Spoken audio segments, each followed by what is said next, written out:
On tonight's episode, we talk about Spider-Man Across the Spider-Verse. And other pop culture news of the week.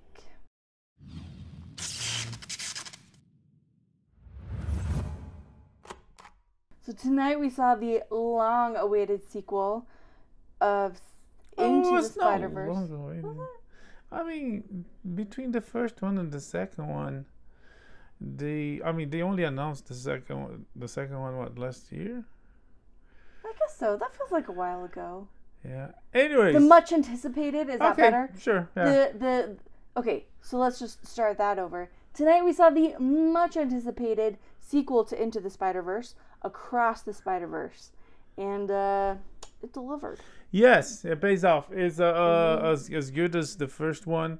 It deliver on all the promised points.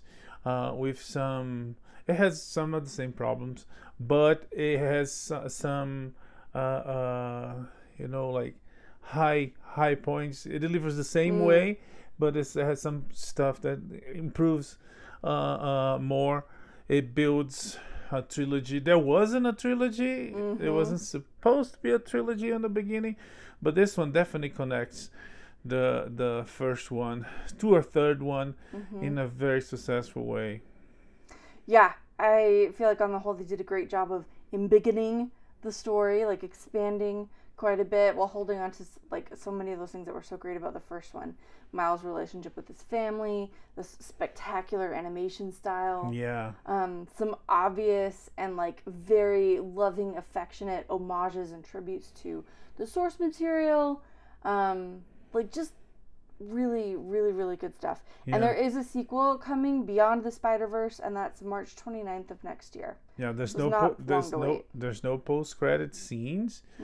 There is, after the main credits, there is a card saying continues on Spider-Man Beyond the Spider-Verse, which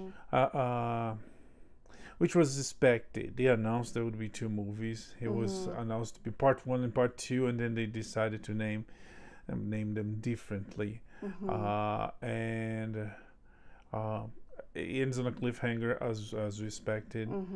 But the entire thing was beautifully done. The animation is very, very cool. It's very, very nice. And we see so many. We've seen the trailer, but we see so many Spider-Man.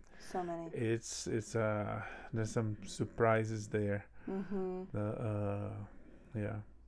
Yeah, they've got again, just like the first one. There's a great balance of like excellent humor and also some really intense emotion and some heavy themes. Just like a Spider-Man comic book. Exactly.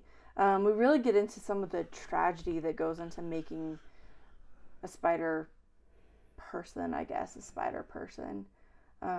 Like what goes into making Spider-Man Spider-Man.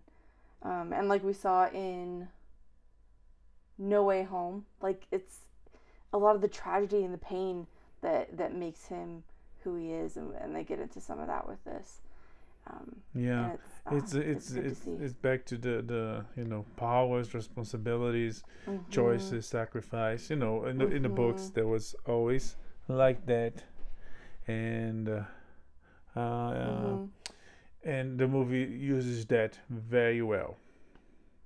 Yeah. And what else? The music was cool.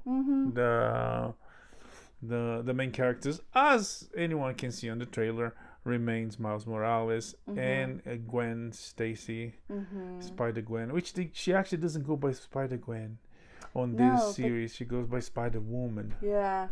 But Spider-Gwen. What else? The family, Miles' family, and we learn a little bit more about Gwen. We see stuff that we only heard in the first movie, and you're gonna know when you see it. And of course, the introduction of the Spider-Man 2099, Miguel O'Hara. He looks cool. Yeah. And they gave change or both a little bit more to the character concerning the books, because he leads this, again in the trailer, no spoilers, he leads this organization and when he's about to, let me tell you one last time, and he's about to tell his origin, just like in the first movie, pops his first comic book, and is about to tell. Miles interrupts him, so he doesn't tell. Yeah. I guess it was a clever way to. Let's not talk about that. You know, we already know you've been through some tragedy, some spider, and etc., etc., like everybody else. It plays very, very interesting, very cool way with the multiverse possibilities, and how no matter how powerful, because powers, with powers come responsibility, but no matter how powerful you are, some things you cannot change. You know, like the genie on Aladdin, he's all powerful. But there's a couple of things he cannot change. He cannot make people fall in love. He cannot bring people back to life. You know, there's like laws that rule the universe. You know, and no matter what, you know, even if you're Christian, if you believe in Christ, and because of Christ you're gonna resurrect, but you're still gonna die. You might not decompose. You might not decay. Like we're gonna talk with this lady. Oh, okay. But you're still gonna have to die. So there's all these ethic dilemmas, which was always a very interesting thing in the comic books, because you read in the comic book, you see Spider-Man laughing around, making jokes, and you know, there was like so much ethic dilemmas there that, you know, that you learn. And it's like, you know, how to be good people, how to, you know, try your best, because the world is full of bad people. And if anything, there's a little bit of problem there. I mean, there was for me when I saw the trailer, that they made Miguel look like he was the bad guy, and there's an actual bad guy that creates the whole plot for the movie, and which again is another very interesting aspect. The way the bad guy came to be, it's something you're gonna see. It's, you know, it's like Batman 1989. The Joker telling the Batman's like, "You created me, don't you created me first." So Anyways, enough about that. But it's fun. It's entertaining. Action packed. There's a couple. There's like in the beginning. The whole pre-credit scene, it was gigantic. When they cut to the credits, like, why are you doing that, guys? The movie is already going. But and at first I thought, like, okay, we're spending a lot of time here, and like maybe some of that could have been, I don't know, but it really set us up for it is kind of a long start, kind of a slow start. But it does set you up for everything else that's going to happen later on in the movie. Yeah, that was another preoccupying thing on the pre-credit scene for me. But it turns out that they resolved the problem. I'm not going to tell you. You're going to have to go watch. But it pays off. It pays off. But absolutely. Yeah, overall it's fun. It's action-packed. Ethical dilemmas, family responsibility, powers, sacrifice. Yeah. And it's cool. It was really good. The theater was packed. The Spider fans of all ages. Yeah, 3 especially. There was 3 guys in the back. Every maybe it was tiny 2. Joke. Maybe it was one really loud one. Like every cameo, every like yeah. It was exciting, but it was like, I was surprised that I guess it's some of the stuff that not everybody gets it, or maybe not everybody reacts the same way. I think they're just like really invested in Spider-Man, and again, them. It's been a great franchise. Yes, and of course there's maybe they have their blood content in MCU is too high, because, you know, we saw Morbius in the post-credit scene of Morbius. There was a couple people that it was only like, 2 people. It's like, yes. I was like, really? I know. And as the movie ended, they were like, that was amazing. Yeah, no, come on. Anyways, I don't think we watched the same movie, but this movie truly was amazing. And throughout this whole crowd, there, besides these particular particularly enthusiastic fans. There were laughs, there were gasps, there were like few audible it was what? Like it was great. So it wasn't just us who enjoyed it. The theater was packed and everyone had a good time. Packed fun animation. Yeah, watch out, Mermaid, because there's another black kid in the neighborhood. The friendly neighborhood. Yeah. No, he's not actually. He doesn't go by that, but Spider-Man. He doesn't, but he is friendly and he's pretty loyal to his neighborhood. Yes. So, what else about Spider-Verse? I think that's good. I think we covered all the basics and don't want to spoil it. It's fun. You should, if you like the first one, you're definitely gonna enjoy this one. Yeah, for sure. It uses some elements from classic, non-multi-dimensional multiverse stories because there's not that many yet to be considered classics. But definitely the time travel, the alternative reality type of stories that we know from other pop culture examples, and it ends on I wonder what's gonna happen. And make it's like I have to wait 2 years. Fortunately, you don't have to wait 2 years. Only you don't even have to wait 1 year. Less than a year. Assuming everything goes well. But back when I was a kid, I think it was Back to the Future. You had to wait 2 years. Star Wars, I had to wait 2 years in between movies. But I remember when they released the special editions for the 20th anniversary of Star Wars, and it was like 2 months. It was like a month or a couple weeks in between them. Every month. And I remember, I was just crying to my mom, like, we're gonna miss that. What are we gonna? She was like, Chelsea, when I was your age, we had to wait 2 years. Yes. Horror. Anyway, so it is a good cliffhanger, and like there's a few ways the story could go. I'm not really sure, like, exactly what's coming. I'm confident that it's going to be good. They've delivered solid writing so far, but I'm not really sure what's going to happen. And I like that. I like that a lot. Yeah, it has to be really good writing to keep that movie alive for 2 hours. To solve, I guess they created an extra couple of problems for the new movie.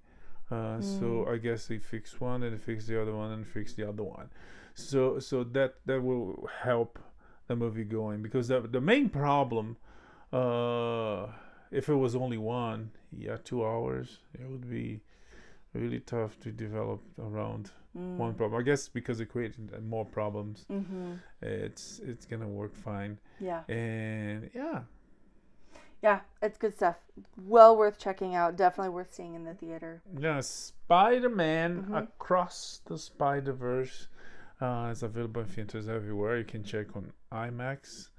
It's worth to see that, the big screen. You're gonna see all sorts of Spider-Man. Spider-Man, Spider-Man, you have no idea they existed.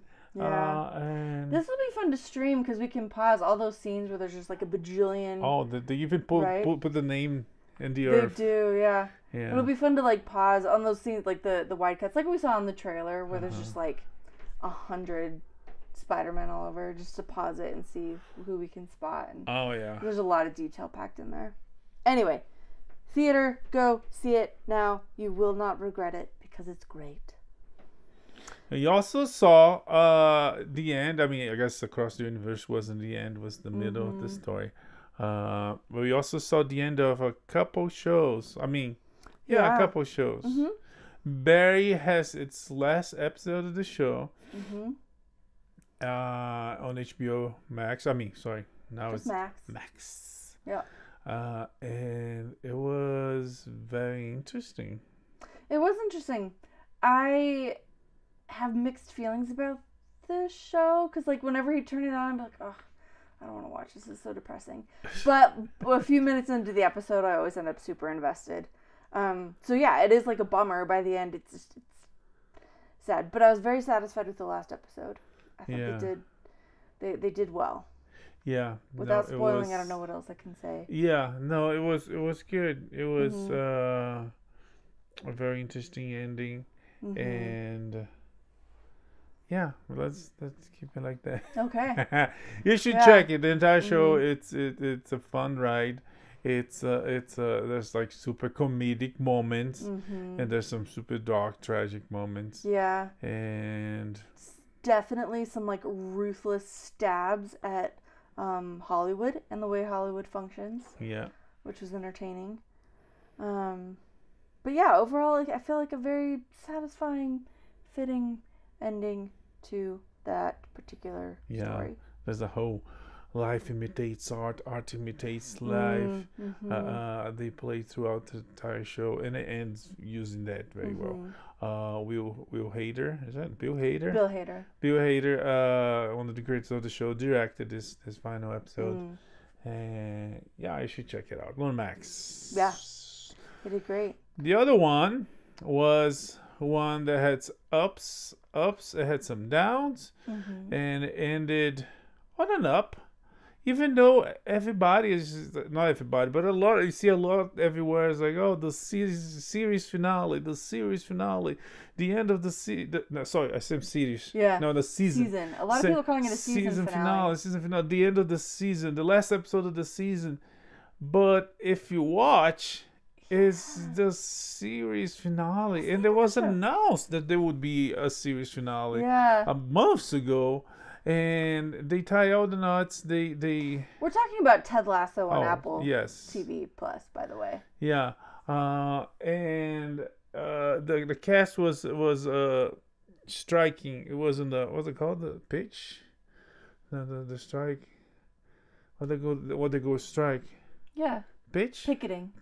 They went picketing with the other strikers at the WGA nice. Strikes, and they said, what did they say? They said it was the end. It was Sudekis himself said it was the story's done. The story's done, and it is done. It was a cycle, you know, a full circle. I don't know if they want to get out of that so soon. Yeah. I don't know. I feel like they had a pretty magical combination of characters. They gave everyone nice arcs, nice journeys, and tied it all up very satisfactorily, very tidily.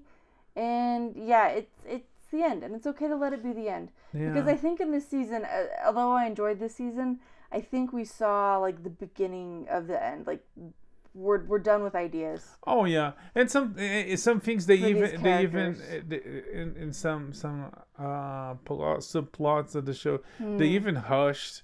They hurry up to fix problems, like the whole Nate arch was like, you know, he ends the previous season, and I'm gonna spoil if you didn't see it. So come on, but they end the last season. He's the traitor. He's like Anakin, Lord Vader now. And they fixed that, like, you know, way too quickly. I don't know. It's a feel-good show, so when I say ups and downs, it was like there was a lot of controversy. A lot of people kind of hated second season because there was the fall and disgrace of Nate turning to the dark side, betraying, which again it was a feel-good show. And I guess on this season he started as a bad guy because they cliffhanged that at the end of second season. So he started, but like very quickly he's like, what have I done? Yeah, which I think fits the whole feel good thing, that like we're not gonna linger on the negativity. We're gonna give him a chance to like realize his horrible mistake, and then give him opportunities to fix it and to come back. I don't know. I felt good about the finale. I feel good about it being a finale. It was good, yeah. I mean, and we would invite Ted Lasso fans to join us in accepting the end. It was, I mean, I hope, I mean, yeah, come on, let these people, give them jobs, pay them properly, let them do all the things, but to do Alex, more. Football is life. Yes. Oh my gosh, the episode that he turns. Oh, so good. Yeah. It's like, we're not friends. He like crushes the Doritos. Yes. Yeah. Good stuff. No, overall, it's like a really good cast of characters and the talented people. And the show ends because shows have to end. Not every show has the talent and the balls of Grey's Anatomy that goes on for 26 Okay, seasons. is that? I'm joking. I'm being sarcastic. Yeah, okay, I mean, I never actually watched one single episode of Grey's Anatomy. I don't know if it's good or bad. I don't know if it's awesome or mediocre. It has its audiences. It keeps going. I guess I think it lived long enough. So you either die a medical drama or live long enough to become a soap opera. But it was a medical drama in the beginning. It was always the same. I mean, it was medical drama, heavy on the drama. But I feel like they reached a point where it was... You just start, like, rehashing the same drama with the same characters, and then it just feels like a soap opera. Yeah. Like, there's only so far you can go. That's me. I know there are a lot of fans, which is why it's going for, like, 27 seasons, but... It's I think the main character even left, right? Yeah. Yeah. Well, yeah, both of them, that main couple whose drama started, like, the whole the main They're dude, both gone, the main dude died, like 2 or 3 times and came I back. don't know. See, Yeah. like I said, McLovin. soap opera. Is McLovin? No, McDreamy. McDreamy, yeah. Yeah. Yeah. Ted Lasso is over, and it was a good run besides the problems and some interesting things. It's like it's fun. It's lighthearted. It's super realistic. You have footballers discussing things like this will never happen, but it's fun. And there's one line in the final episode that I thought was very, very interesting, because it's the lighthearted show that even the biggest problem is solved easily and quickly, so everything is perfect. And it's very interesting. There's this whole conversation on the final episode. They say perfect is boring, when perfect is the premise of the show. Yeah. And it works because people out there, and I guess there's a pandemic throughout that too, because the show started in the middle of pandemic, so people want some love, some laugh, some light, imperfection, and some happy that doesn't exist, but it's not boring. It sells. No, and it was funny, and it felt good. Yeah. It kind of reminds me of what was the movie? Becoming. There are many movies. Yes, you're so right. No, Becoming Jane, where it's Anne Hathaway plays Jane Austen. Is it Anne Hathaway? Yeah. There's one there. Yeah. Anyway, but she's talking with her sister and who's McAvoy? A guy that she loved but never married. Okay. And I'm citing the movie because I don't know if the movie based this on fact or if this is something that was just in the movie. But anyway, she's talking with her sister about the kind of books she wants to write and how they'll be like very realistic and not hold back and everything. But then she says, but I'm going to give everyone a happy ending. And this idea that it's just, even though like life is a bummer and life doesn't always involve the happy endings that we want, we can do that in our stories, and it's really, really nice, and it feels so good. And it's some escapism and gives us a little jolts of hope and optimism. And Ted Lasso like hit the timing of that just right, like mid-pandemic. Let's have something to feel like very warm and fuzzy about, and laugh, and yeah, they nailed it. So yeah, and yeah, the whole sad ending. It was this whole thing that came with the realists. In literature, there was a literary movement, a literary school of thought. There was like back in the day, it had a happy ending. It had to have a happy ending. That was the standard. That was the rule.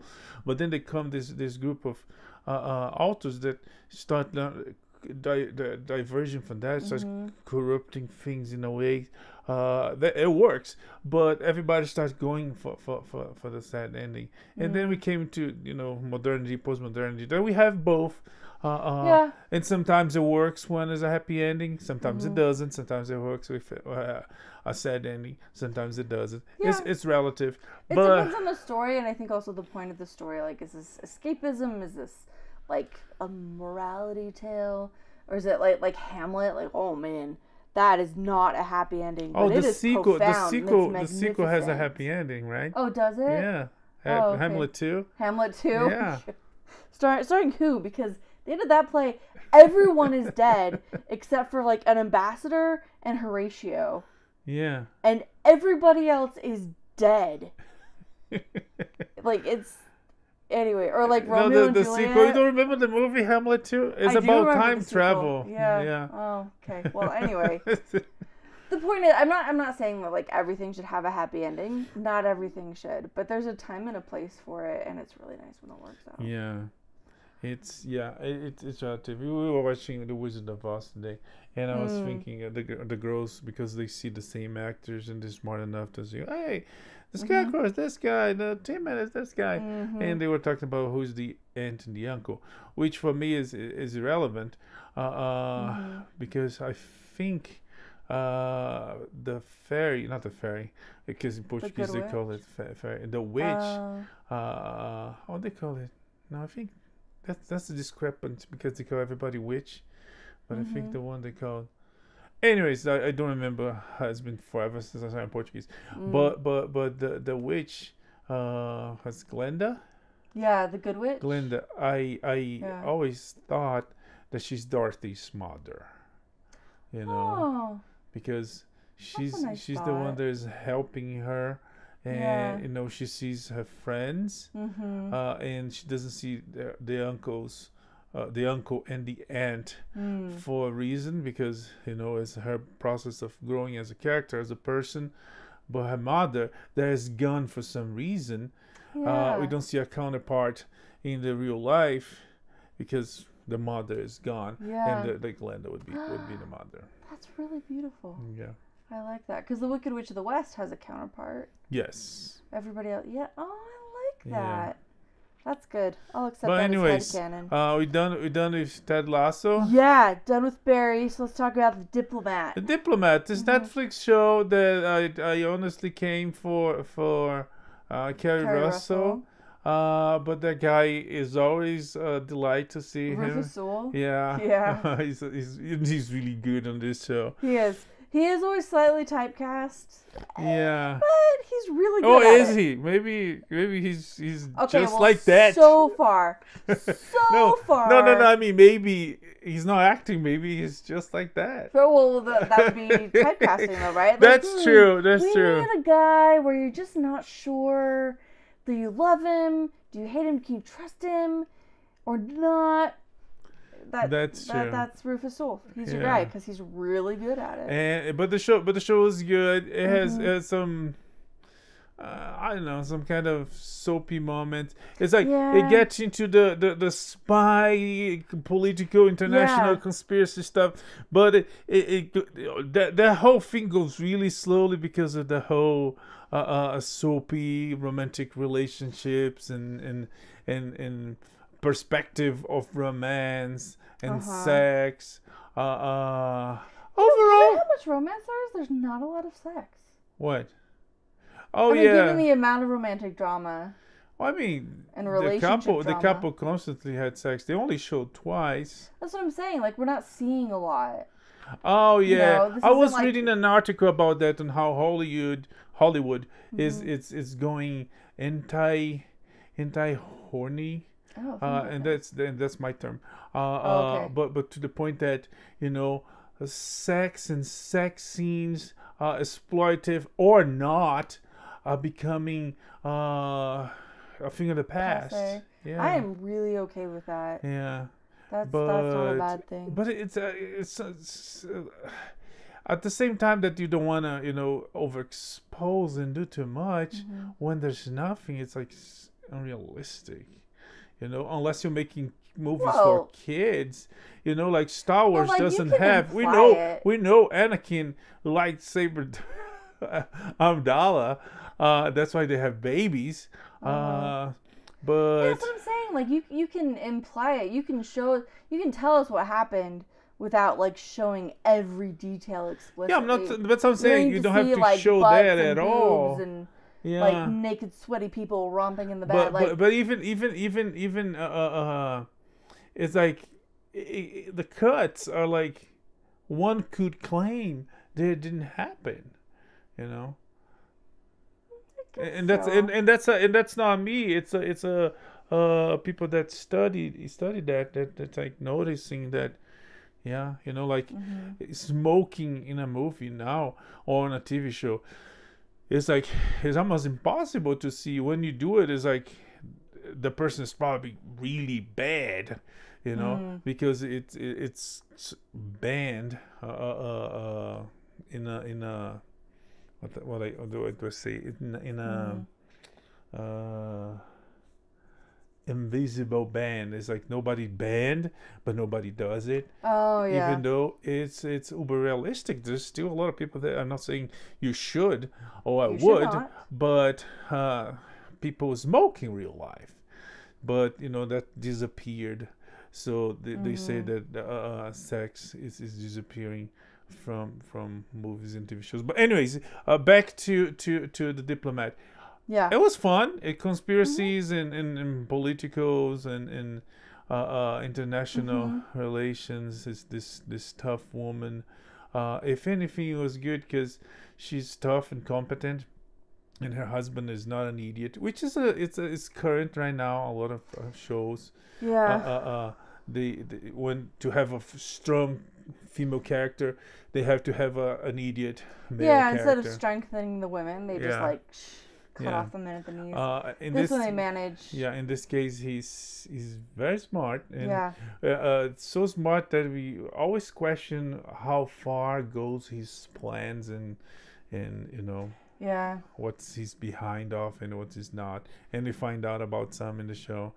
And for me, that's what's entertaining about it. The political drama and did they mean that? Was it a plan? Was it real? I don't know. Yeah. And then of course we've got Russia involved, and so there's like spy stuff and subterfuge and deceit, and which is really frustrating in the real world, but it can be very entertaining. First season ends in a cliffhanger. It's doing very well on Netflix, and yeah, you should see. It's fun. Yeah, you can check that out. All right, Little Mermaid has finally premiered over Memorial Day weekend, and it had a pretty good box office start. They were smart to do it over Memorial Day, timing it with a holiday, the end of the school year. Yeah, it's it done plus 100 million plus, and even among all the controversy, the race swap and the poor visual effects, and besides what people like and dislike about the movie, there's another alarming thing about the movie, not concerning the quality of the movie per se, but a lot of people went to IMDb and rated the movie poorly because they didn't like it, maybe. Either way, IMDb created this strategy, changing their system in a way that is kind of censorship. It's like, oh, you didn't like that movie? No, you have to like it. So they created the system that if the ratings are low, they kind of erased, hide, which is like. So what they said in their article, in their announcement about this, was that there were some discrepancies that they noticed. They suspected review bombing, where a bunch of people leave negative reviews without actually having seen the film, which I'm not sure how you would really measure that, except by like release dates or I don't know. Yeah. So then they said, No. IMDb is based on release dates. You can only rate a movie after the movie was actually released. Is it Rotten Tomato or is it IMDb? This whole thing is about IMDb. Okay. Well, maybe Rotten Tomatoes did the same thing. Anyway, one of these sites says they changed the weight of the vote. So they weighted some votes more than others, but to avoid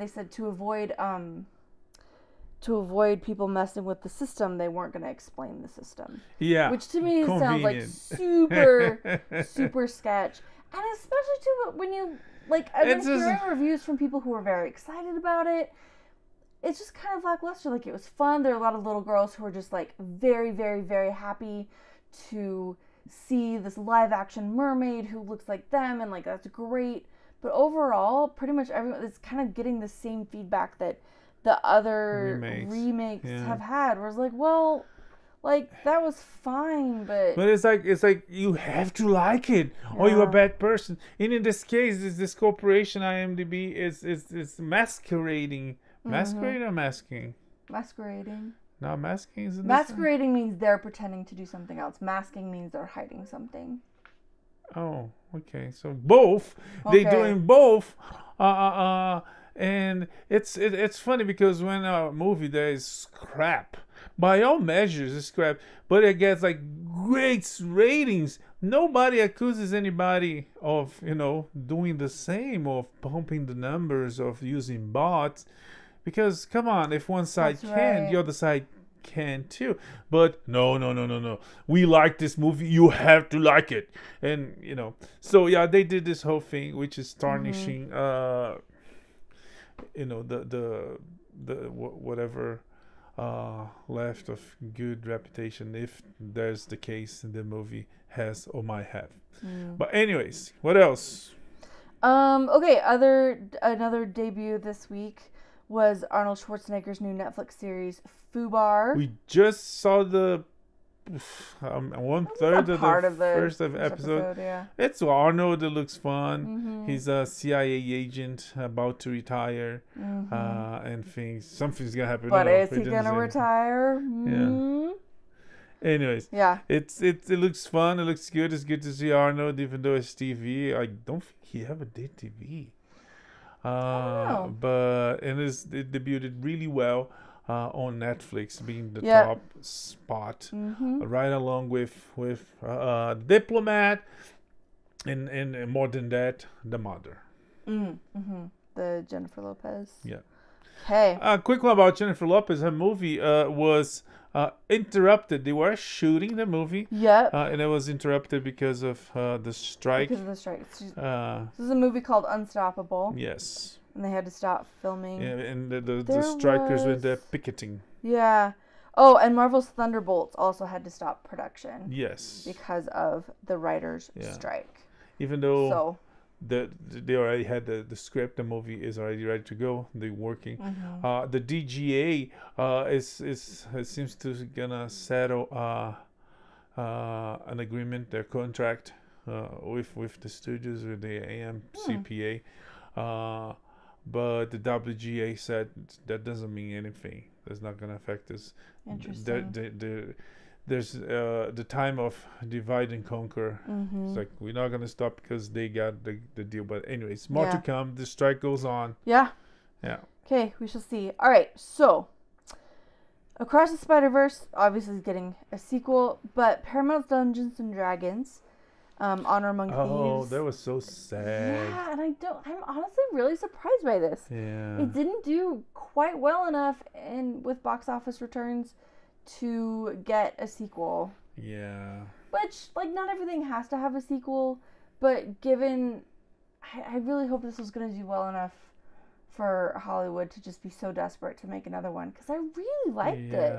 And everyone I know who saw it loved it. Yeah, it's you know, it was sad to know that they performed really bad, and usually that means nope, it might take 20 more years to have another one, because we had one 20 years ago, a little bit more than 20 years ago, and yeah, it's sad. They had a terrific cast, had a good story, great characters, and it was a good start. You know, it was like an origin story, and now we move to other adventures. Yeah, most likely not gonna be the case. Now I'm looking at this, and I have a really hard time feeling bad for them about it, because they grossed $207 million worldwide, and it was $150 million budget. $57 million seems like a pretty great return on your investment.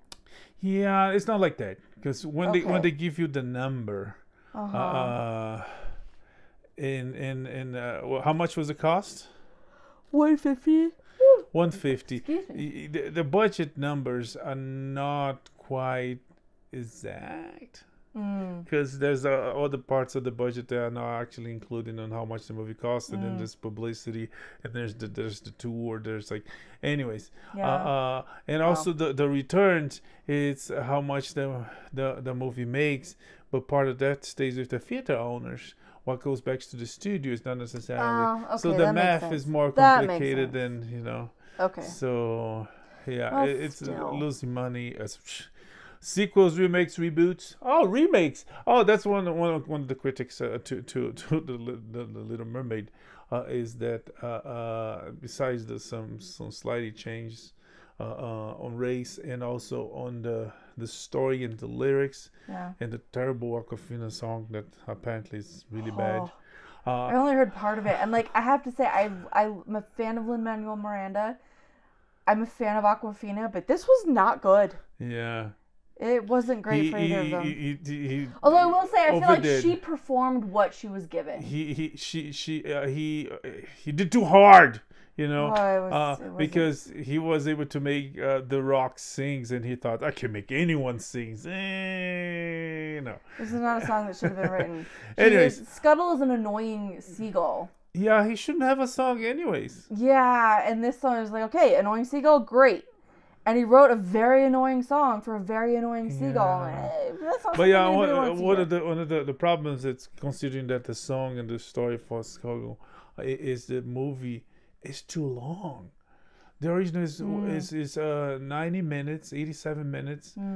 This one is 2 hours plus, and there's they don't add anything to justify that. And also, again, as I mentioned, the special effects, and they call it live action, but there's a lot more animation because the fish is exactly has to be. But I mean, yeah, because the fish is exactly the fish. There's no expression. It's just the problem they had with Lion King. Yeah. But anyways, moving. Can I just say, I just need to say, since we're like getting on this so much, I haven't seen the movie. I'll wait to stream it because I am curious. But like, I feel like they had an opportunity here to fix so many of the deeply problematic things about the first one, about the original, and they didn't. And like, what a wasted opportunity. They could have made something that was like truly like a remake, They like something that was claimed they did. new and different. But they didn't. I know, but they still gonna claim they did.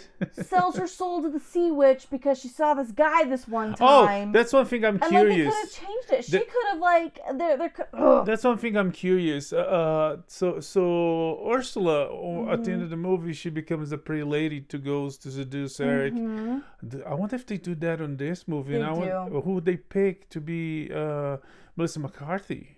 Oh, I don't know, but they do follow that story from what little bits I've read. Anyway, they CGI her into a pretty lady, or they just went with how she looks, or they went for different actors. I was just curious, but not curious enough to run to the theater too much.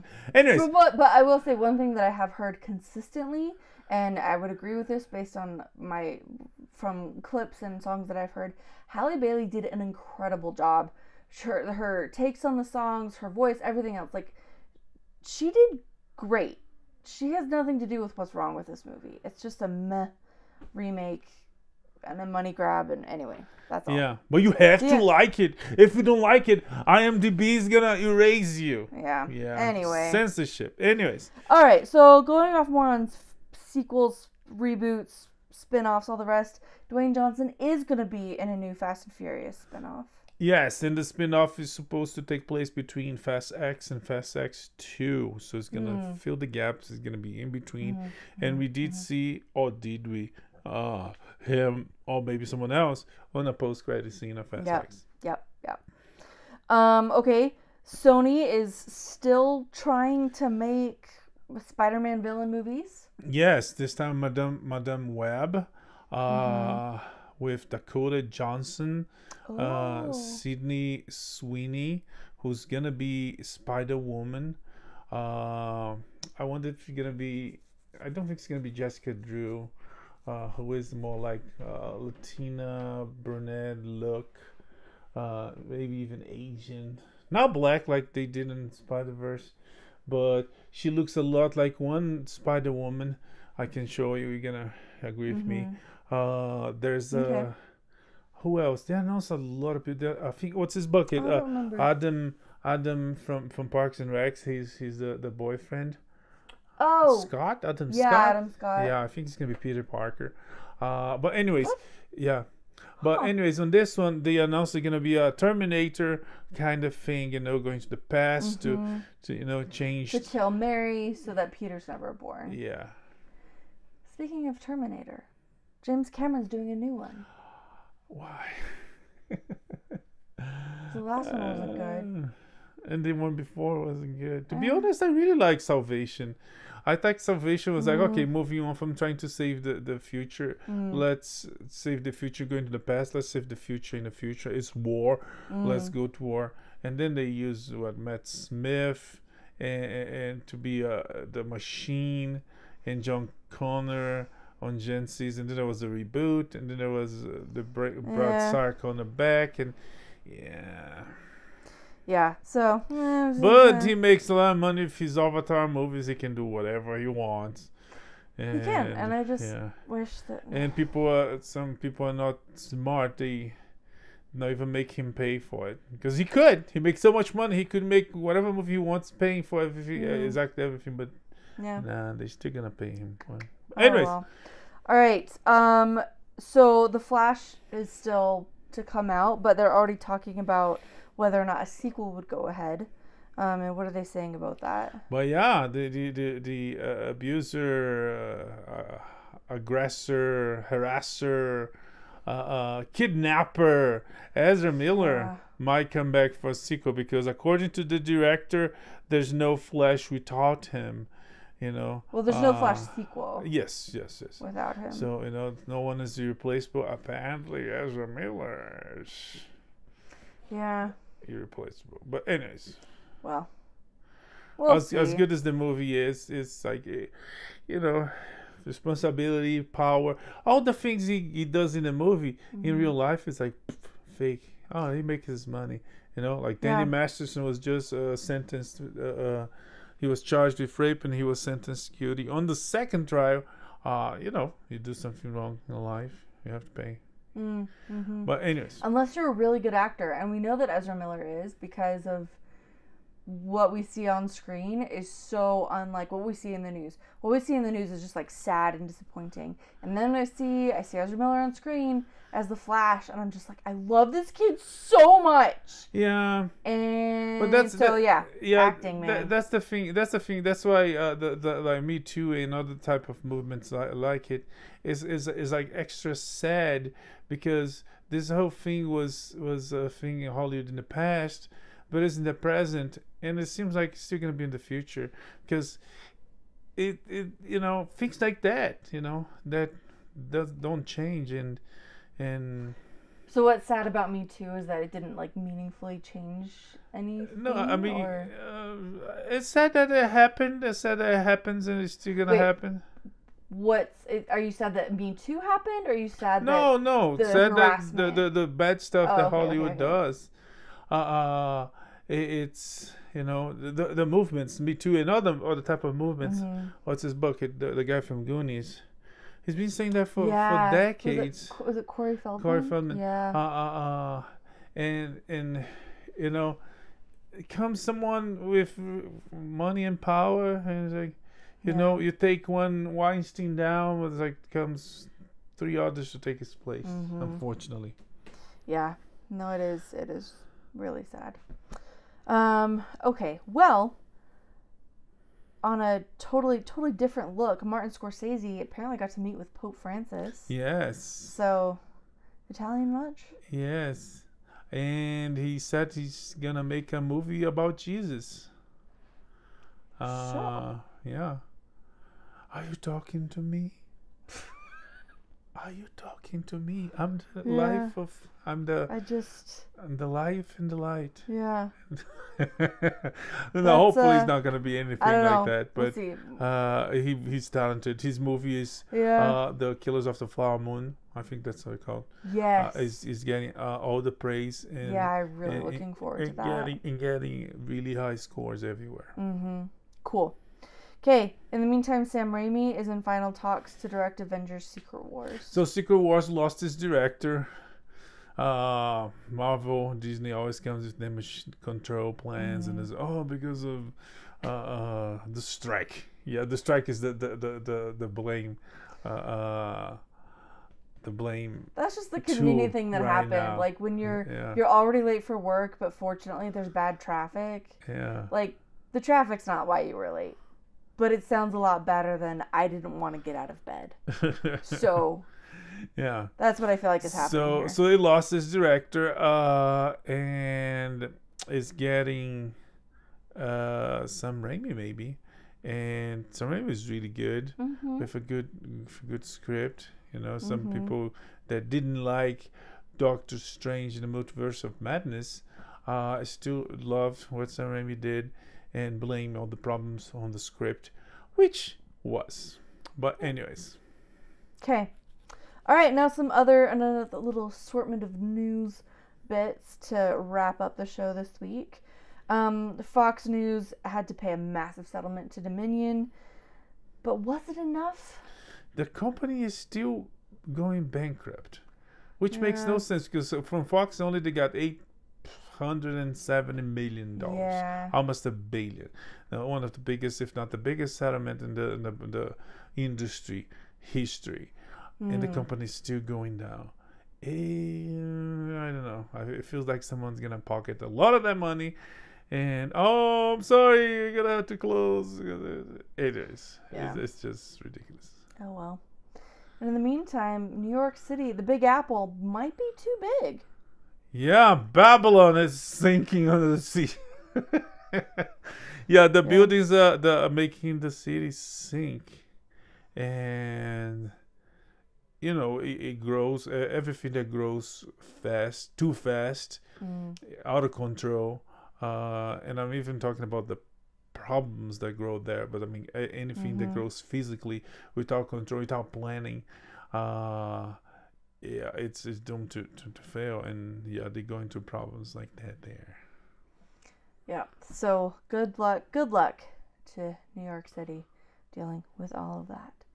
And last but not least, a few years ago, a nun passed away.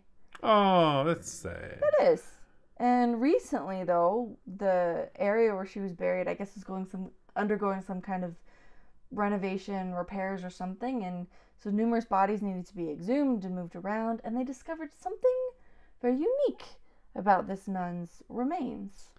She was Mrs. Davis. Well, yeah. But besides that, they found that her body had not decayed or decomposed the way that even carefully embalmed bodies are expected to. Yes. Yeah. One more for the maximum. Say that two phrases. It's a maximum. It's a maxim. Maxim. It's a maxim. The black don't crack. Oh my gosh. She's black. Yeah. Okay. Okay. Yeah. But the phenomenon is known among I guess Catholics, right? Is a Catholic thing? That's my understanding. Yeah. Not being a Catholic, but as someone who's extremely interested in this kind of thing, it is. Yeah. Sorry, the body didn't decay, which is called. This happened in the United States, even though this not Catholic religion is not the biggest. In the country, but there's a considerable number of Catholics, and there's a Catholic crowds demanding for the sister, I can't remember her name, to be canonized, to become a saint. So this phenomenon, it's happened before, and they're called Incorruptibles. When I was on my study abroad in Paris, I visited a few of them, and Saint Vincent de Paul is a notable one. His remains are encased in a kind of a wax figure inside a glass coffin, but then his heart is in a different church above the incorruptible remains of some of his disciples, who are also nuns and are also in glass coffins. Wait. He was incorruptible, so was his disciples? A couple of them, yeah. Huh. Yeah. And the idea being that, like, these people's holiness, like the holiness and the goodness with which they live their lives, is just, like, permeated even their flesh, so that even their flesh is, like, not... again, this is my understanding as a non-Catholic, but like that they're so good that even their flesh is incorruptible. Yeah. And so it's just kind of an interesting moment of faith, and you can look into scientific explanations and all that, but it's anyway just something notable that's happening. Yeah, it's on the news, and you can check the news here about people that die, about people that live, about people that die and stay looking amazing. Anyways, that's it. Anything else? No, I thought that was the highest note I could think to end on. Yeah. But June just started, and with June we're gonna see so much cool stuff. Let's so many see. Movies. It's summer blockbuster season. It's just to mention among others. Yeah. We're gonna have The Flash coming soon. Indiana Jones. Mission Impossible was in June? I can't remember. I don't remember. But anyways, Oppenheimer is July. In July. Yeah. Yeah. But they're starting in June. It's summertime, Yeah. Movies for the kids, big, for cool the big movies. kids, for the old kids, That's us. for the kids that can't speak or walk. Yeah, Joe Biden can watch movies too. Anyways, but for tonight, that's it. We come back next week with more pop culture news and entertainment. May the force be with you. Live long and prosper. Bye. Bye.